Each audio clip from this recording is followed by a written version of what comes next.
Hair ട്രീറ്റ്മെന്റുകൾ ചെയ്ത് മടുത്തിരിക്കുകയാണോ നിങ്ങൾ? Hair treatment ചെയ്യുന്നതിന് അതിന്റെ റീസൺ മനസ്സിലാക്കി ചെയ്താൽ മാത്രമേ അതിന്റെ കൃത്യമായിട്ടുള്ള ഫലം നിങ്ങൾക്ക് ലഭിക്കുകയുള്ളൂ. ഓരോ ഹെയർ ഫാളിന്റെയും റീസൺ വ്യത്യസ്തമാണ്.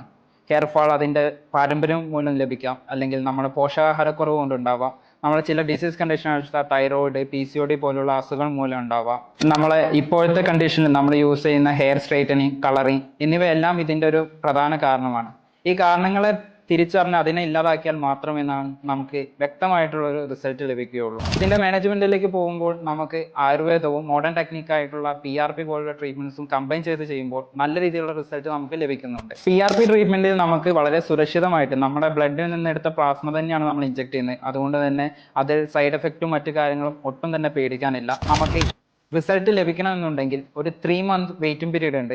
നമുക്ക് ഒരിക്കലും 1 week കൊണ്ടോ 2 week കൊണ്ടോ ഹെയർ ഫാളിന്റെ റിസൾട്ട് നമുക്ക് ലഭിക്കില്ല. ആയുർവേദിക് മെഡിസിനോടൊപ്പം ചെയ്യുമ്പോൾ അതിന്റെ റിസൾട്ട് നമുക്ക് ശരിക്കും മനസ്സിലാക്കാൻ പറ്റുന്നതാണ്.